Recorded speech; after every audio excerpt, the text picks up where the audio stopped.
SDO San Carlos City. We are live on a Tuesday afternoon dito sa CCN Broadcast Center. Narito na ang serbisyong maaasahan para sa pangkalahatan. Mabilis, balanse at totoo. Ito ang Balitang Hali. Ako po si Camille Estrada, ang inyo pong anchor ngayong tanghali.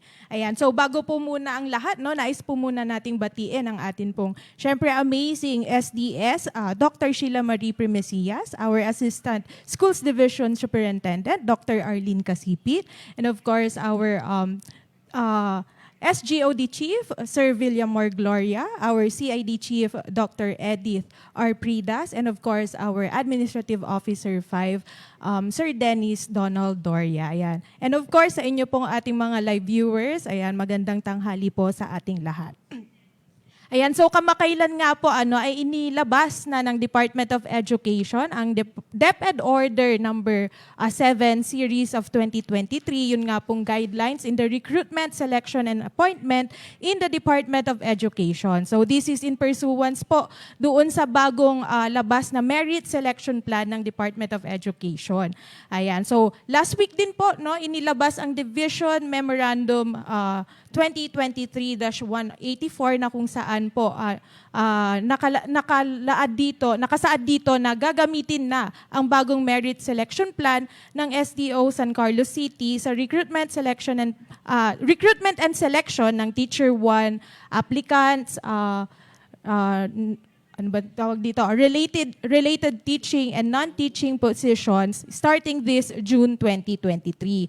Ayan, kaya naman po upang bigyan tayo, no, ng explanation, overview dito sa merit selection plan na ito at mas lalo po nating maintindihan pa kung ano po ang mga provisions na nakasaad dito sa bagong merit selection plan. Makakasama po natin ang isang empowered leader dito sa SDO San Carlos City, ang chairperson ng Human Resource Merit Promotion and Selection Board ng SDO SCC, and of course our Assistant Schools Division Superintendent, walang iba kundi si Dr. Arlene B. Casipit. Ayan, magandang tanghali po, Ma'am Arlene. Hello, good afternoon, Camille. Good noon pala, Camille, and to all the SDO San Carlos City family, headed by, of course, our SDS, Dr. Sheila Marie Primesias, and to all the live viewers. Sana nanonood ang ating mga applicants ng Teacher 1, no? Yes. And sa lahat po, magandang tanghali po sa ating lahat.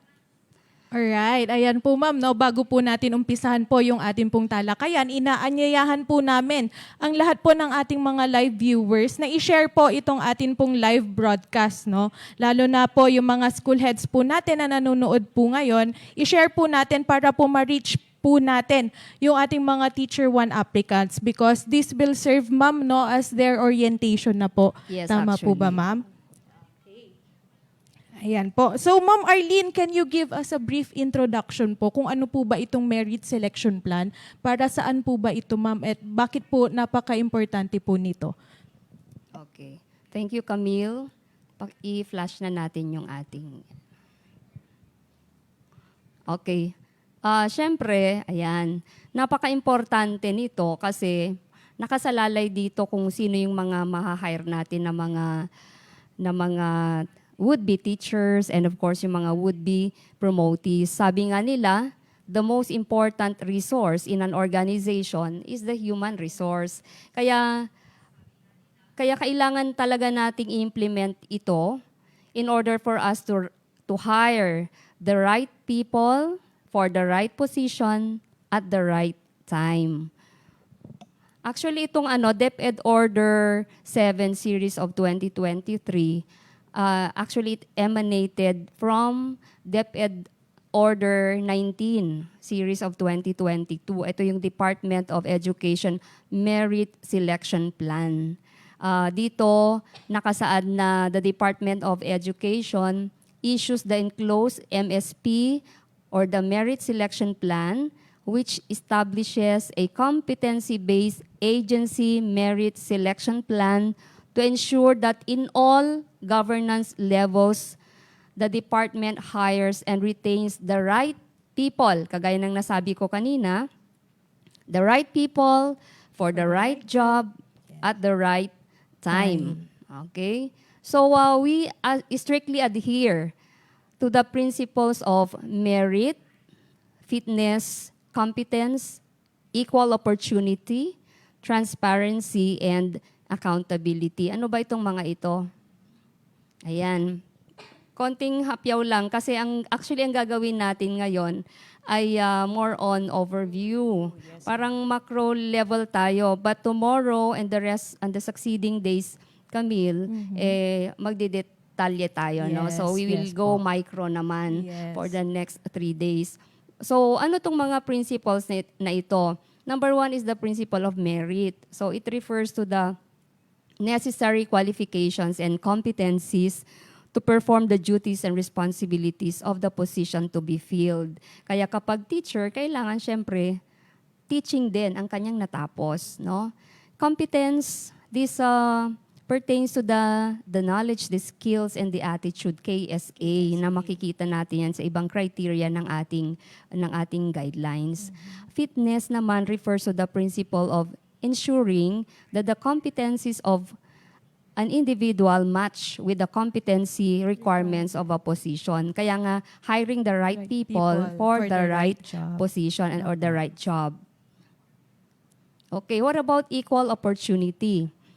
Siguro lagi niyong naririnig ito tuwing orientation na before we conduct our ranking process that we adhere to this principle of equal opportunity, meaning we do not discriminate, no? So it is a non-discrimination principle that allows any applicant within or outside DepEd to apply for a position irrespective of age, sex, sexual orientation and gender identity, civil status or status, disability, religion, ethnicity, or political beliefs. So whether outside or inside DepEd, kaya nga Camille, kung napapansin mo, may mga applicants tayo from other division, Yes, and from ma'am. other agencies. And we welcome them kasi we believe na lahat ay kailangan mabigyan ng equal opportunity. Okay, another principle is the principle of accountability.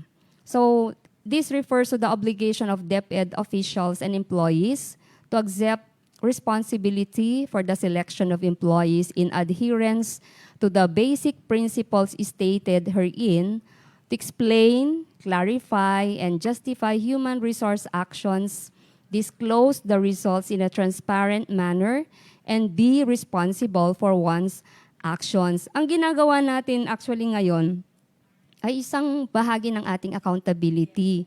Kasi kailangan alam ng ating mga clienteles na ganito pala yung proseso. Yes, ma'am. Okay, and during our ranking process or evaluation process, nakikita ng ating mga applicants kung paano sila binibigyan ng grado. Yes. And everything is laid down, pati yung mga guidelines natin, inuulit natin sa kanila actually. And if there are some questions, they are allowed to ask questions for Yes po. clarification. So everything is transparent and they actually go out of the venue, yung ating evaluation venue, na alam na nila ang result. Yes Alam na po. nila kung pang anong rank sila, ano yung result ng kanilang ng process of evaluation. So, this accountability sa akin does not apply only to us as DepEd officials, but para sa akin, may accountability din ang ating mga applicants. Kasi the moment na nag-submit sila ng kanilang mga papers or documents, nakalagay doon yung kanilang omnibus sworn statement that everything that's in there is actually authentic or True is and true, di ba? Kaya may accountability din, hindi lang si DepEd official. And of course, mas malaki ang accountability natin along the process of recruitment, no, Recruitment, from posting and publication up to the giving Yung of appointment. yes So, yun ay accountability natin. And of course, transparency, katulad ng nasabi natin kanina, this refers to the availability to the public of relevant, reliable, and timely information on recruitment, selection, and placement. Ginagawa naman natin yan. Actually, meron tayong tinatawag na TAT or time on turnaround time. Turnaround time. Na kung saan we give specific number of days for example, sa posting, meron tayong 10 days. 10 days, And yes then, po. kung baga sa atin, we are targeting in line with our application for Prime HRM na sana within a month, ma-fill up natin ang isang Mga position. No? positions, Parang yes, ma'am. back then na may 26 days na earliest possible time. Parang ganun din ang gusto nating mangyari Oo, dito sa ma-fast track ating... ba? Yes, Parang kasi... ganun, ma'am, no? Of course, kasi hindi natin pwedeng i-leave yung isang bakanting item. Parang it's setbacks na rin Yes sa po. atin sa DepEd. Imagine dan isang araw lang na mawala ang isang teacher. Maraming estudyante na Yes po. So yun yung tinitignan natin palagi. So time is of the essence. At ito transparency, ito yung nakikita kung ano yung proseso natin, and yun nga, everything is laid down, no? Alright. So, etong ating DepEd Order number 7, series of 2023, is actually, or states the guidelines, no? This policy shall guide personnel and stakeholders toward a systematic and competency-based process, okay? The recruitment, selection, and appointment of personnel to positions in the first and second levels, including, second level executive managerial positions in the CO, RO, and SDO, or Schools Division Offices, and schools. Yan. Now, this DepEd order encompasses the four teaching positions. Okay? 3 teaching positions, 4 positions, no? The first one is Teacher 1 from kindergarten to grade 12. Naging garten siya. Okay, kindergarten to grade 12. Another is for school administration positions, for related teaching positions, and non-teaching positions. So, 4 po yan. Wala dito ang master teacher and pati yung promotion. So, mga teachers po, ma'am? 4 lang ang parang kino-cover or Opo. scope ng ating DO7. And for this today, siguro mag-focus lang muna tayo sa Teacher 1. Although papasadahan ulit natin, papasadahan natin lahat kung ano yung naka-enclose dito. Okay, ma'am. So ano po ba, ma'am, yung unang procedure po na naka-stipulate sa ating pong MSP para din po sa kaalaman ng mga Teacher 1 applicants po natin? Ano yung una nilang pagdadaanan? Anong unang procedure sa recruitment, selection, and appointment po? Okay, thank you. So, ang una nating procedure ay, of course, yung publication and posting. So, ano ba itong publication and posting? That we are hiring, no? Masan na? Okay. Dati kasi, ayan, kung titignan natin yung dating MSP, doon sa notice of vacancy, hindi siya, walang naka-specify. But for the new MSP and RSA guidelines, nakalagay doon sa ating Civil Service Form 9, yung, di ba, or the list of vacant positions, ang mga sumusunod, like date of posting, position title, na may kasamang parenthetical title, plantilla item number, salary, job, or pay grade, monthly salary, qualification standards, place of assignment, tapos yung deadline of submission, saka yung name and address, email, address of the HRMO, and other documentary requirements. Yes. Actually, yung CS Form 9, ma'am, yan po yata yung makikita nila sa CSC website po. Tama. Yata. Nakalagay yan sa ating CSC website. Oo. Pero dati, Camille, nasa local CSC lang siya, tsaka 3 conspicuous places. Ngayon, nag-evolve na rin tayo. Kaya nagkaroon tayo ng maraming modes like doon sa CSE website, katulad ng sinabi mo, na makikita natin yung mga nabanggit nating mga list kanina. Siyempre, kasama pa rin yung at least 3 conspicuous physical places. Usually dito sa division office, no, doon sa baba, sa lobby, sa bulletin, okay, bulletin board.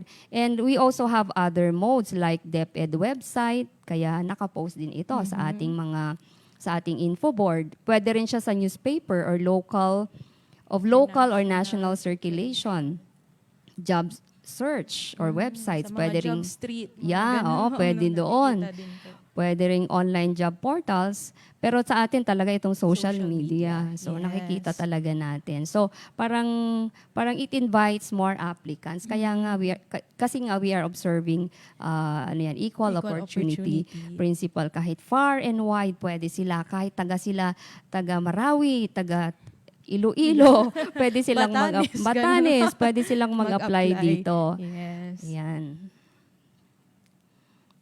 So, what else ba?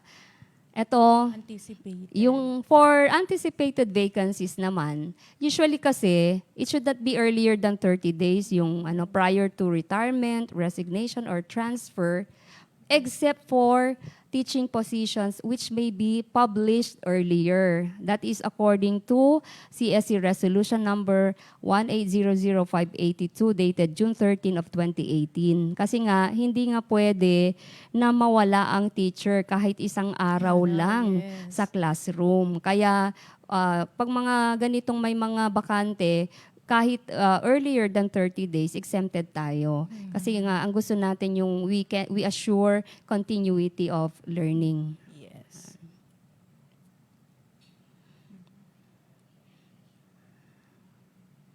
Okay. So, it is important to note that the announcement or posting of vacancies through any other modes shall be done on the same day of publication or republication if that is the case now in the CSE website. So, pwede na siyang pagsabayin. Na-i-post. Yes. Dati kasi parang after posting ng CSE, tsaka tayo magpo-post ulit ng 10 days. Ngayon, isasabay na. So, after 10 days, practically, we can start.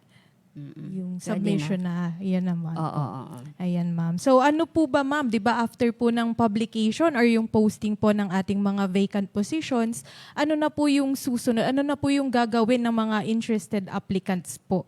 Ayan, pag nakita na po nila yung publication po. Tama. Kasi, syempre, nag-publish na tayo na may vacancy. So, ang susunod ay magsasubmit na sila.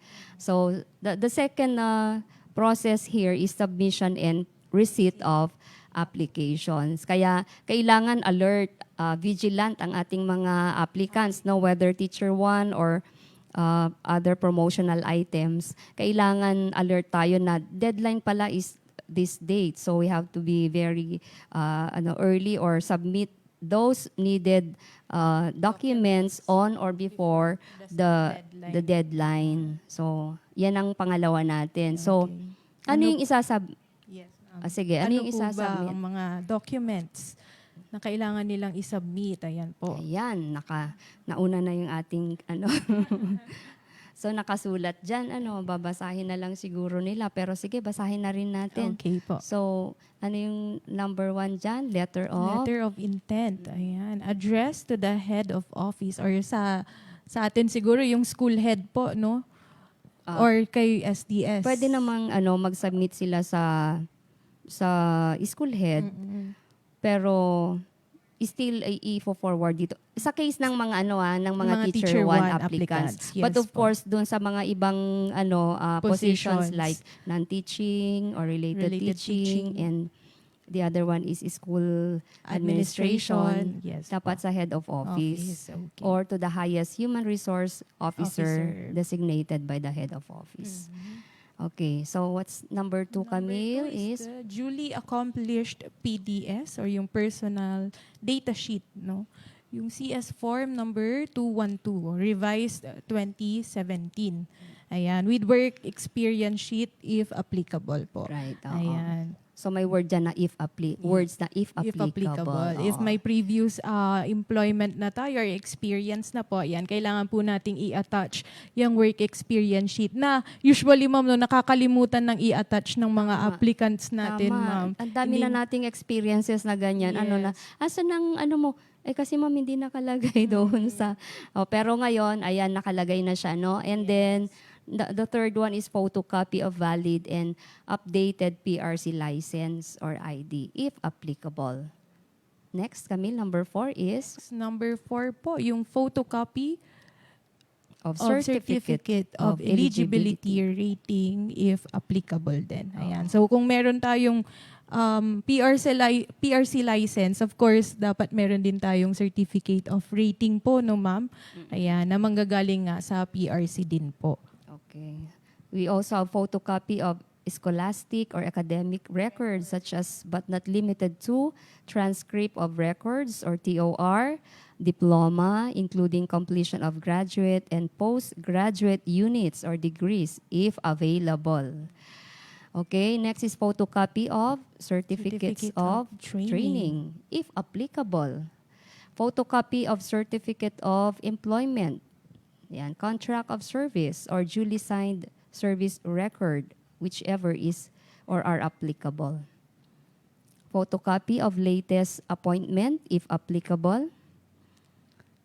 Photocopy of the performance rating in the last rating periods covering 1 year performance in the current or latest position prior to the deadline of submission. May if applicable talaga. May disclaimer talaga, no?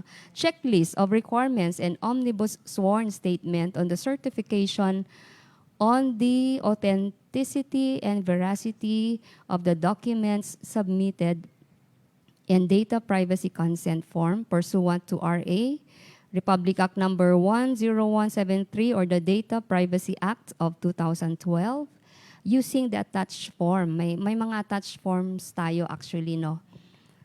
And the other documents as may be required by the HRMPSB for comparative assessment, including but not limited to, may mga MOVs tayo showing outstanding accomplishments, application of education, and application of learning and development. Siguro kung meron tayong masasabing bago talaga itong application of learning, Learning and application of education. Yes Oo. po. Particularly para sa mga items or mga promotional items natin. Yes. Pero ito ay i-discuss mabuti ng ating SGOD chief, Yes. tsaka At si HRMO po natin. HRMO. Yes. Okay, so we have here an important note. Individuals who failed to submit mandatory requirements on the set deadline indicated in the official memorandum or call for applications shall warrant exclusion from the pool of official applicants. So, very, parang explicitly stated here, no? Kailangan talaga i-submit nila on or before the set deadline. Yes. Okay. Mas maganda earlier, ma'am, no? Para Tama. makita sa checklist kung may kulang man, no? Mai-provide nila agad before the deadline. Oo, actually, yan ay isang work sana ng ating mga school subcommittee, no, na 'di ba they receive the documents from the applicants. Ang role ng school subcommittee kasi ay to check the completeness, the authenticity or veracity of the documents. At kung halimbawang may kulang, i-inform nila agad yung ating applicant para pagdating ng DO, ayun na, at least, konti na yung, kumbaga nasala na kahit paano. Pero hindi silang magbibigay ng rating, ha? Mag-check lang ng lang, mga opo. documents. Oo. Right there and then, ma-check na po nila kung kumpleto yung mga documents na sinubmit nung applicant po natin. Tama po. ma'am. Tama.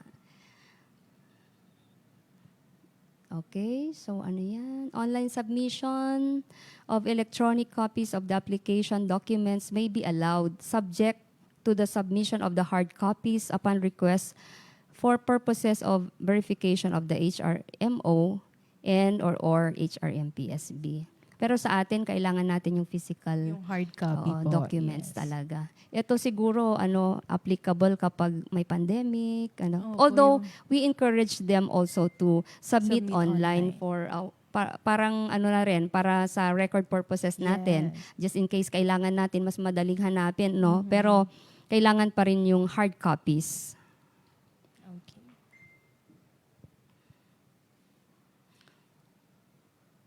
So, for mandatory requirements, they must be complied on or before the set deadline.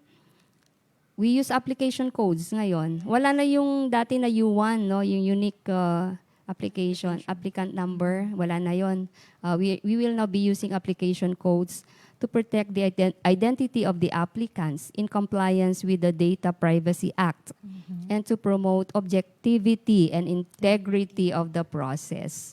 So meron tayong codes na gagamitin. Wala ng pangalan, code lang. Code lang. Siguro pag elementary, E001, depende kung 1,000 ang ating 0001. Sa Pangasinan 2, talagang thousands ang mga applicants doon. Pero Ang dito daming sa atin, sa San Carlos City, mukhang hundreds lang tayo. Kaya 3 digits lang yung ating number, no? Yes. So, checklist of requirements shall be sent through email. Actually, we have instructed our applicants to submit their documents. January 17, we issued a Division Memorandum number 25, Series of 2023. And nakalagay dito yung ating deadline on or before February 17, 2023. So yung mga nag-submit ng kanilang mga documents ng February 17, sila ang ating mga official Pool of applicants. pool of applicants. Right. Okay. Ano pa ba? Pero nag-submit din sila ng kanilang mga soft copies, no? Yes, ma'am. Ano pa ba? Ayan, an internal applicant occupying a position considered next in rank shall not be automatically included in the pool of official applicants and shall not be exempted from the submission of documentary requirements. Parang may mga wrong notions kasi tayo na kapag, ako na yung next in rank, kahit hindi na ako mag-submit ng mga, this is applicable to yung sa ating other promotional items na porke next in rank ka na ay hindi ka na magsasubmit. Hindi. We still have to follow the process. No? So kailangan mag-submit pa rin for evaluation. Yes. For teacher hiring, individuals who will submit application documents after the official publication in the CSE website shall be accepted but will be accommodated in the next round of assessment. So, pwede pa naman silang mag-submit. Walang nag-hamper sa kanila na mag-submit. Pero syempre, deadline is deadline. Yes. So, i-accept lang natin pero i-consider natin sa susunod na round of assessment. Okay. So the head of office, through the recommendation of the HRMO, may designate subcommittees in the schools, districts, or offices to assist in the receipt of application. Yun, assist in the receipt of application. Ay, okay. So, meron pa tayong dito, mga dalawang options, no? Kung ano yung pwede nating gawin. Like, pwedeng yung option 1 natin from the applicant, diretso na kay HRMO, tapos sa records and division, no, or the section or unit. Pero pwede rin yung option number 2, applicant, subcommittee sa school. Ito yung ginagawa natin. Yes, Ito yung ginawa natin, yung option number 2, and then records or the division, and then HRMO. So, kahit naman sa dalawang yan, pwede naman nating gawin. Pero option 2, yun ang ginagawa natin dito sa yes. San Carlos po. Correct. Yes. So after ma'am ng submission ng mga requirements ng ating pong mga applicants, ano na po yung susunod na process na pagdadaanan po nila, ma'am? So, tapos na tayo sa posting and publication, tapos na tayo sa submission and receipt. Ito naman na ang gagawin ng ating HRMO.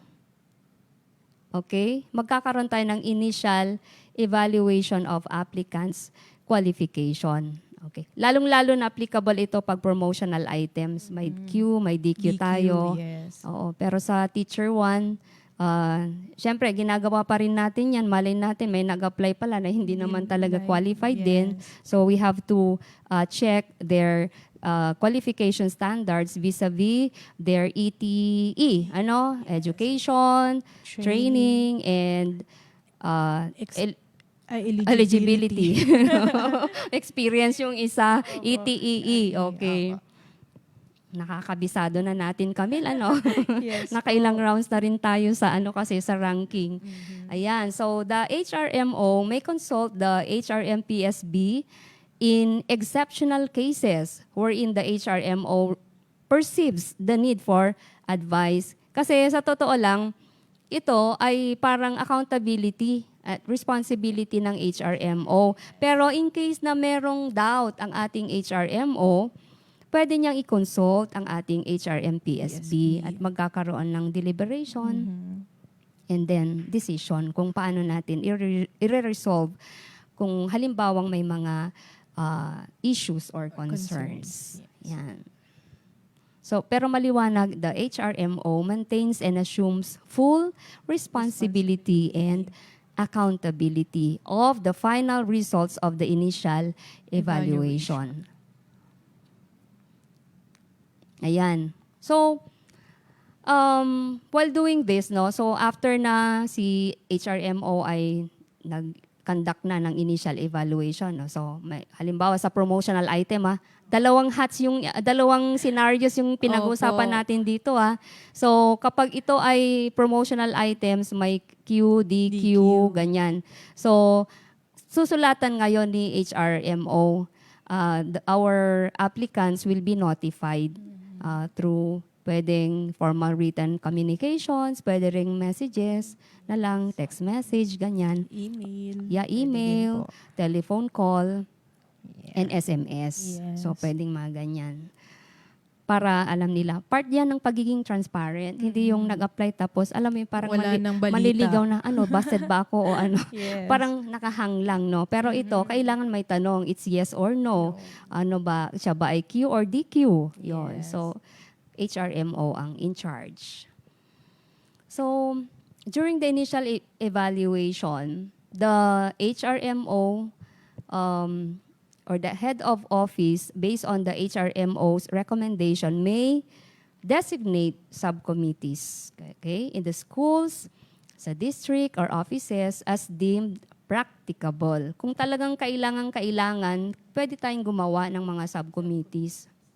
But these subcommittees will serve as assessorial body.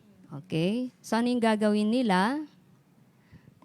Ayan, no? Pwede silang mag-review ng mga documents, verify authenticity, and notify the applicants. This is in the case of sa Teacher 1. Pero meron din tayong ginawang subcommittee to assist us naman doon sa ating demonstration teaching tsaka sa TRF. Mamaya titignan natin yan. Okay. Okay. So for the training criterion, we should ensure the relevance of the trainings attended by the applicants and ensure that the applicants meet the required number of hours. As to the relevance of the training, siguro, i-discuss na lang yan bukas or sa susunod, no? Kung paano, what makes it relevant? Okay. Yes. We'll go in details tomorrow. So after the initial evaluation, the HRMO prepares the list of qualified and disqualified applicants. Ayun na. Katulad nung sinabi natin kanina, And the HRMO may recommend to the head of office the creation of subcommittees, just like what we have said, to assist in the conduct of initial evaluation depending on the need, like the volume of applications. Pag halimbawa 10,000 yung application natin, multiple vacancies, ang dami, no? Or yung geographical area, baka hindi parang accessible. So we really have to strategize. Pero sa atin, sa San Carlos City, we are so happy na medyo hindi natin gaanong concern ito. Yes. Kaya konting-konting ano lang siguro, subcommittee lang ang gagawin Kailangan, natin. opo. Oo. Diretso lang. Opo. Okay. So, balik tayo ngayon sa teacher 1 naman, no? So, we have all the list of qualified applicants for the position. How are we going to give points for the criteria for ranking? Pero for today, hindi natin muna hihimay-himayin. Elaborate, Parang yes, ma'am. mag-ano lang tayo, overview lang muna para may element of surprise. Mhm. Para bukas, manunood ulit sila. Sana Yes. madoble. Ilan na ba yung manunood ating natin? viewers, Ilan na yung viewers natin? 50 plus. Oo. 50,000, ma'am. 50,000. Bukas dapat 150,000. Yes. Okay. Sana encourage natin. I am appealing to our school heads na inform natin ang ating mga applicants para bukas maintindihan nila sa mga susunod na araw din kung paano yung giving of points, no, para mabawasan na yung mga agam-agam tsaka mga questions, and our ranking will or our selection process will be, or screening will be smooth, no. Okay. So, we have our criteria and point system. Ayan. Mas sumimple nga ngayon eh. Ayan, opo. May mga bago sa paningin siguro nila, ma'am, Oo. no? Ito, Ayan. education, 10. Maximum points possible. For training, ilan yan? 10 points din po. Ayan. For experience, 10 points din, ma'am. Ayan. And for PBET or LET. Wala na sigurong PBET sa panahon Oo, ngayon. wala na, ma'am. Let Parang na ako ba? na yung pinaka-pibet, no? Hindi. Sabi nga, equal opportunity. Ayokong mambuli. O, sige. So, pibet, let, or lep. Lep. Yun yung latest natin. Oh. So, 10, 10, 10, 10, no? Mhm. Ilan lahat yan? 40. 40 points. At Ayan. itong pinakamaganda ngayon na matutuwa ang ating mga bagong applicants, Applicants. no? Kasi usually mga newly graduate yan eh. So, nakasalalay ang kanilang malaking puntos sa PPST, classroom observable indicators, through classroom observation or demo teaching. 35 points. Ang laki. Malaki. Diyan pa lang, ma'am, no? Bawing-bawi na sila kung sakali. Mhm. Tsaka yung isa pa is PPST. By the way, what is PPST? Philippine Professional Standards for Teachers. Non-classroom observable indicators na nakalagay sa kanilang teacher reflection form. Mhm. 25 points. Ang ating minimum points ngayon to qualify sa RQA, 50. Yes. Nilesen po na Para- from ito, 70. From 70 to 50. Ayan. So, Diyan pa lang po sa dalawa, ma'am, no? Tama. Pag na-perfect nila yan, ma'am, pasok na sa banga. Pero titignan pa rin ang kanilang QS. Yes, of course. Yung Kung ating sali- ETE. Kung sila ay qualified. So, yun muna. Kaya ka nag-uumpisa tayo palagi sa QS. ETE. Yes. Oo, sa qualification standards. So, good news ito sa ating mga bagong applicants, teacher 1 applicants.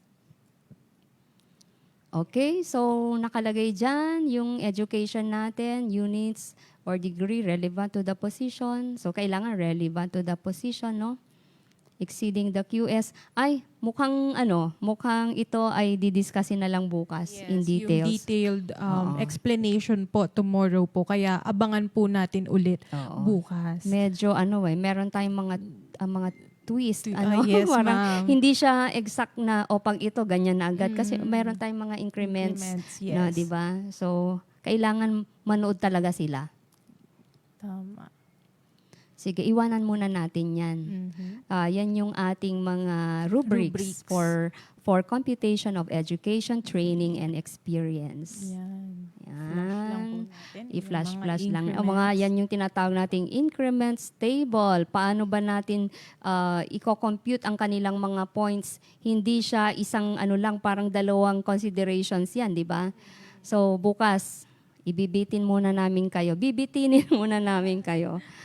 Yan. So what about this one? Sa ating classroom observation, meron tayong mga domains dito ng mga indicators na nakalagay from PPST. So we have here 5 classroom observable and 4 non-classroom observable indicators. Yung 4 non-classroom observable indicators, yun yung sa TRF natin na 25 points. Pero doon sa 5 classroom observable na meron din tayong rubrics and indicators na nakalagay, yan ay 35 points. Okay? This DepEd order actually emphasizes that PPST is at the center of the teacher's life in the system. Okay. So ito yung mga evaluative assessment tools natin. Yan. Ayan po. Bukas natin hihimay-himayin mga tools. May mga rating sheet, observation notes form. Yes. Medyo dumami nga lang yung tools natin ngayon. Dami nga po, ma'am. May inter-observer agreement form. And take note, kasi tatlo dapat yung tatlo yung mag-o-observe, Evaluator, mag-evaluate at hindi natin gagawin yung parang averaging. Hindi, it should be a collegial or consensual decision, no, kung ano yung magiging puntos ng ating mga applicants. For non-classroom observable tools for RSP, teacher reflection form will be used to demonstrate how the teacher applicant exhibits each of the non-observable indicators by writing down narratives and reflection based on specific situations and experiences as guided by prompt questions. So may mga prompt questions. Siyempre hindi natin i-announce. Yes, of course. So parang Surprise. written siya, ma'am, no? Oo, Itong oo. TRF. Oo. Ayan. So isa siya sa mga bagong criteria for Teacher 1 applications this year. Or sa ating new MSP. Tama. Kasi dati, meron tayong potential, tsaka tas usually may EPT tayo, tas meron tayong interview, na oral interview, pero ngayon para siyang written na lang. No? Nandyan na po lahat. Although the HRMPSB has this prerogative to still do some evaluative assessments if deemed necessary. So titingnan na lang natin later. The HRMPSB may recommend to the head of office the designation of subcommittees. Ito na yung sinasabi natin kanina, but this one should be taken into consideration, particularly sa sa ating demo teaching, that the subcommittees shall include subject matter experts on the specialization of the position to be filled.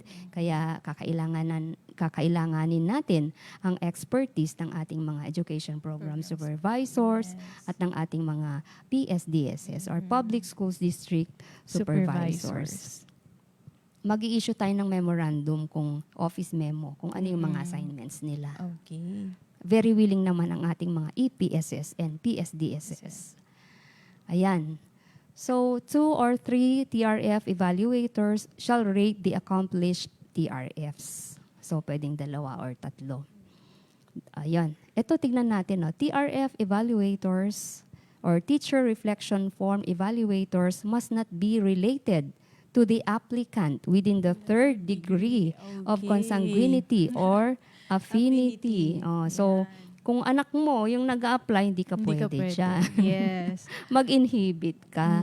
So, kailangan titignan natin talaga yung mga applicants List of natin. applicants, yes po. And i-consider natin ito. Napaka-importanting bagay itong mga to. Yes. The complete set of the TRFs shall be accomplished on the spot within 45 minutes to 1 hour in a designated room identified by HRMPSB with a proctor who is assigned to discuss the instructions and oversee the process. So, ang gagawin natin, as we have conducted our meeting with the rest of the members of the PSB, in one day and in one venue, magkakaroon tayo ng classroom intended for demo teaching, a room for the TRF, and then a room for the Paper paper evaluation para at the end of the day, magkakaroon tayo ng simultaneous simultaneous conduct of the processes. And at the end of the day, kailangan before the applicant or leaves the place or the venue, alam na niya kung ano yung score niya. At right there and then, magsasign din siya.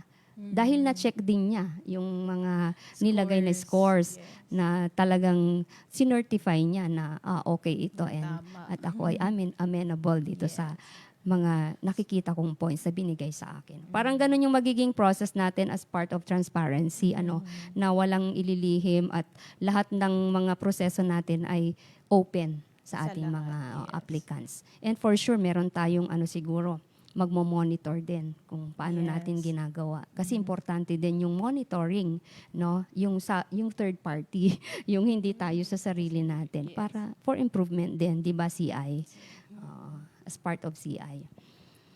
So in the event when a face-to-face administration of the TRF is not feasible, the TRF may be administered online or through other platforms as deemed necessary. Pero ngayon parang nakikita ko, parang kayang-kaya natin ito. Wala nang gaanong unless manganganak na yung aplikante. Ganong bagay siguro. Baka mga ganong scenario, no? So, meron pa naman, open pa naman tayo sa iba't ibang mode, pero titingnan natin kung ito ay justifiable ba? Compelling ba talaga? Hindi yung, tsaka may mga siguro attachments tayong i-require that will really prove na hindi kaya talagang umattend face-to-face. So, hindi naman tayo sinabi lang ng mga anak ako, give agad. Hindi. We will see to it that everything will be in order. Tsaka hindi basta-basta rin, no? Yes. Yan.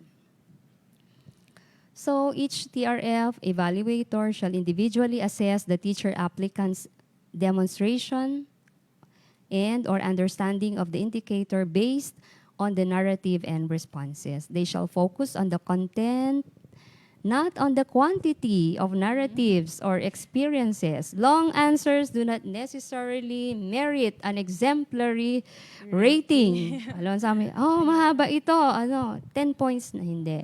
So, we shall always give sa content, no? Points or consideration sa content ng and substance yung laman po the substance. Not just the form, the Yes. substance. Pero minsan talagang kailangan magaling din yung pagkasulat. Yes. Form ma'am. and substance. Kasi merong iba mahaba pero parang pinaikot-ikot niya lang yung mga sinasabi nila, no? Ayan. Oo. Yes. So, hindi rin ito basta-basta. No? So, TRF evaluators shall use the portion comments from the evaluator or write down statements that support the given rating. An inter-evaluation agreement exercise shall be done. Okay. Yan ay gagawin natin. Oo. Actually, parang I'm thinking na magkakaroon tayo ng workshop and orientation with our TRF evaluators and our supervisors din para titingnan talaga natin how are we going to interpret the indicators. Gusto ko kasi meron tayong parang common frame of understanding para kapag tayo ay magbibigay ng rating, iisa lang yung ating basis. Talaga. Yan. So, after ng meron ka bang question, Camille? Tuloy-tuloy na tayo. Dire-diretso na tayo. Yes. Oo. So, after ng, ano ba yung una? Posting and publication. Meron na tayong receipt and submission of documents and then initial evaluation. Comparative assessment. Ito na. Ayan. Comparative assessment results na tayo, no? And registry of qualified applicants. So, there are two types of CAR or comparative assessment result for teacher 1. So, yung isa, yung CAR, and yung isa is CAR RQA. So, yung CAR, nakalagay doon, yung comparative assessment result, nakalagay doon yung total number of top-ranking candidates. Kapag isa lang yung bakante, 5, nakalagay yan sa ora-ora, Yes po. na yung top 5, para maging basis ng ating appointing authority sa kung sinong bibigyan ng Bibigyan niya. appointment. Mhm. So yung CAR RQA naman nakalagay diyan yung who qualified considering the 50 points na cut-off score natin. So nakalagay sila lahat diyan. And of course, ito ay arrange kapag ito ay ibibigay natin sa ating appointing authority, nakarank yan from highest to lowest. Pero kapag ito ay post natin publicly, kailangan ito ay alphabetically arranged, no? Or using the application codes. Yan. So the CAR RQA, CAR is Comparative Assessment Results Registry of Qualified Applicants prepared for the specific school year is valid for the entire school year. Kaya halimbawang mailabas natin ito ng July, from July, Until July until, next year po. or school year, no? So, for the next school year talaga, 2023, 2024. 2024. Ayan, ma'am. Same po ba, ma'am, ang comparative assessment ng Teacher 1 sa non-teaching po? Okay. Sa non-teaching naman, and related teaching and school administration, Yes. doon sa teacher 1 position kasi may RQA tayo, Pero ito parang mainly CAR lang talaga. Na kung ano yung top 5 natin, yun ang i-highlight natin at yun ang magiging basis ng ating appointing authority. Pero if ever na ang ating number of items, vacant items ay 5, for example, so 5 times 5, so magiging 25 yung i-highlight natin. Tsaka syempre, iba rin yung kanilang criteria, Yes po. Ayan. So When may it comes to- kaibahan talaga. Oo. Nagugutom na yata ako. Malapit na tayo. Malapit na. Okay, so Ayan. makikita natin dyan yung point system natin for non-teaching positions. Kung makikita nyo dyan sa general services, sa SG 1 to 9, na non-general services, ito yung level 1, no? SG 10 to 22, level 2 to hanggang SG 24, level 2 ito. So, you can see the variety of points. Hindi sila pare-parehas. Siguro i-discuss ni Sir Amor at ni Ma'am Dia ito. Yes. Ayan. I-run through lang po natin. Oo, ma'am. ito naman yung sa related teaching position. Yan. Related teaching, school administration position. Kung maalala mo, Camille, dito sa school admin positions, di ba, we are using DepEd order 42. Yes. 42 Mhm. Tapos yung sa related teaching DepEd order 66. Yes po. Ngayon nasa pinag-isa isang na. po sila. Ayun ang maganda rito pala, nakalimutan kong sabihin. Dati kasi sa teacher 1, pag elementary and junior high school, we are using DepEd Order 7, series of 2015. Tapos sa senior high school, we are using DepEd Order 3, series of 2016. Pero ngayon, napakaligaya ko, napakasaya ko. Iisa lang na yung lang, gagamitin opo. natin. Itong DepEd Order 7, series of 2023. Ayan. Pero yung, syempre, kung sinong i-hire, depende yan kung ano yung kailangan na subject. So, depende ulit sa need. Kaya needs-based ulit tayo, Yes. Patalastas lang yon. So, yan yung mga increments table natin. Diyan siguro makikita yung mga changes, ma'am, no? Ng Yeah. old MSP to new MSP, yung mga increments, yung mga Oo. rating po natin. Ayan. Kasi kung titignan natin yung mga criteria, ma'am, parang konti lang naman yung mga nabago, ma'am. Oo. No? Pero, makikita Pero dito mo sa increments table, ayan, parang dyan natin makikita yung changes. Correct. At Opo. ma-amaze ka lang talaga, kung paano. Pero, kaya natin yan. Yes. Alright, so we have here, dati kasi, parang, pero kila Sir Amor, ayaw kong i-preempt sila, sila na lang ang I-explain, explain. mag-elaborate. bukas. Ayan. Oo. Anong oras na ba? Ayan.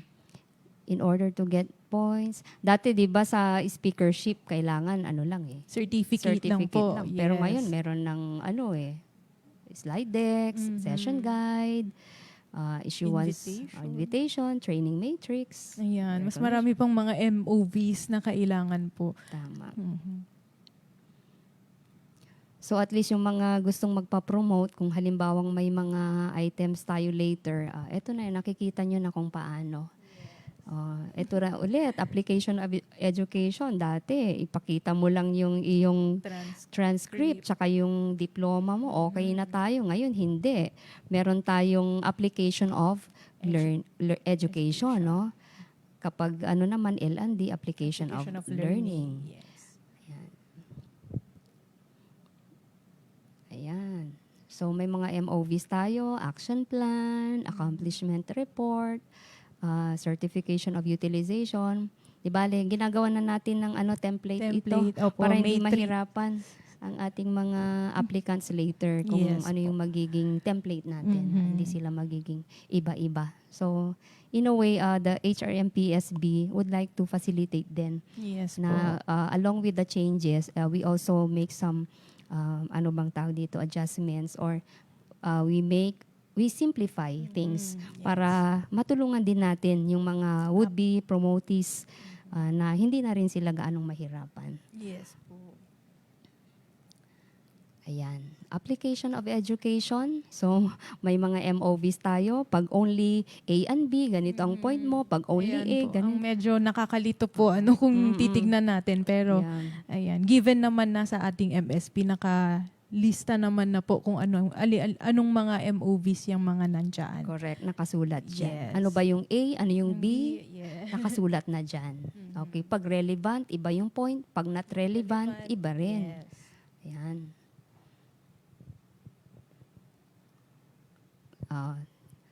Pati application of learning and development or training ang tawag natin dito. So hindi lang certificate of trainings, kundi may mga MOVs din tayo.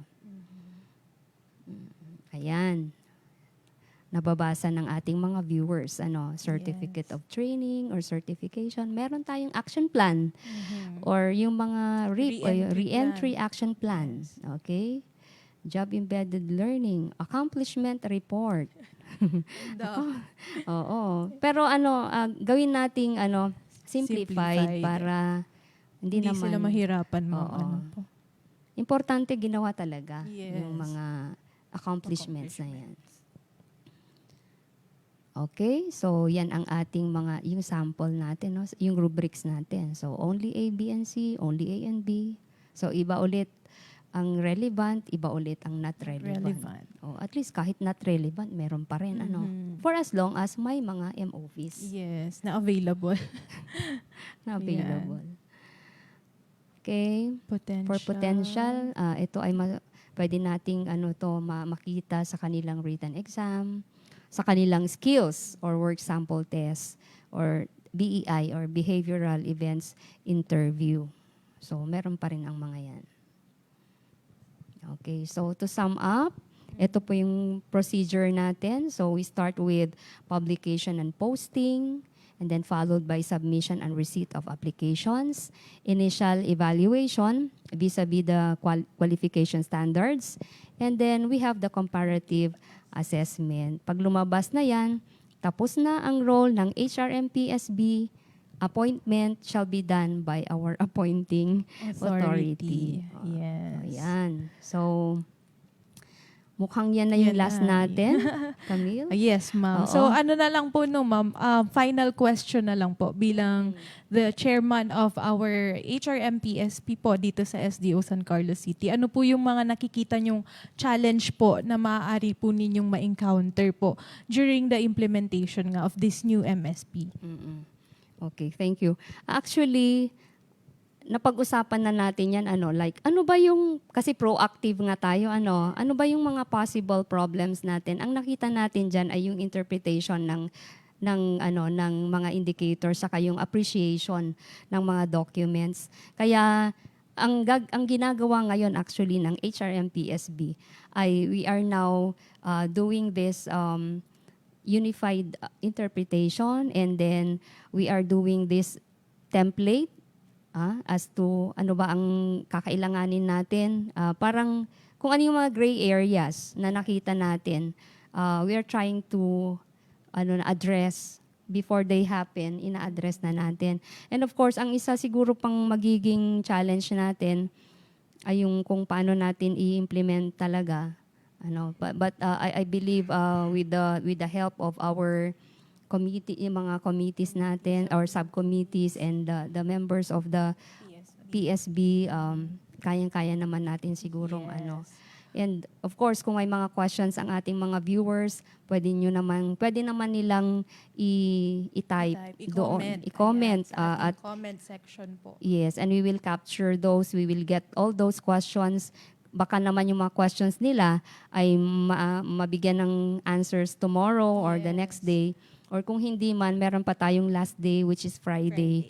Na bigyan ng or address all the issues and concerns, if ever na meron pa. Okay, so kung may mga katanungan po tayo regarding the new MSP po, ayan, do not hesitate po to put your questions po or comment your questions sa ating comment section. Ayan, hindi pa namin siya i-address for now, pero ayan, tuloy-tuloy po ang ating broadcast po until Friday. Ayan, sasagutin po natin lahat yung mga katanungan po ninyo. So tuloy-tuloy pa rin po sana yung pagtutok po natin dito sa CCN Broadcast Center as we discuss po or elaborate pa itong merit selection plan po in the coming days pa po. Ayan.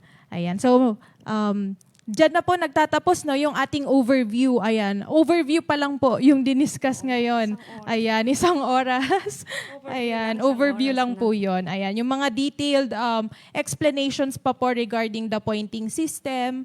Ayan, yung mga criterias. Ayan, itatakol po yan tomorrow and on Thursday po. Ayan. And on Friday, ayan nga po yung sinabi natin kanina, yun pong ating question and answer portion po. So, dyan po namin i-address or sasagutin lahat po ng mga questions na i-raise po ninyo sa comment section. Ayan. So, maraming salamat po, Ma'am Arlene, no? Thank you, Ayan, Camille, for giving us an overview sa ating MSP. Ayan. So, kahit pa paano, Ma'am, no, siguro naman na liwanagan na sila sa kung ano ba yung mga provisions nitong MSP, no? Ayan. Yeah. Thank you, and thank you sa ating tech team. Yes. Si Jean, si Jen, tsaka si Sir Jeff. Mga 3 JJs. J's. Ayan, thank And you ating very mga much. viewers na hindi pa bumibitaw hanggang ngayon, sana encourage natin ang ating mga applicants and all our fellow teachers out there na manood because this will serve as orientation na rin Yes sa ating po. mga Teacher 1 applicants. Alright. Thank you. Ayan. So, dyan na po nagtatapos po yung ating pong episode for today. Ayan. So, maraming salamat po and see you all po again tomorrow po for another live broadcast regarding the new MSP po of the Department of Education. Muli, ito po ang serbisyong maaasahan para sa pangkalahatan, mabilis, balanse at totoo. Ito ang Balitang Hali. Ayan.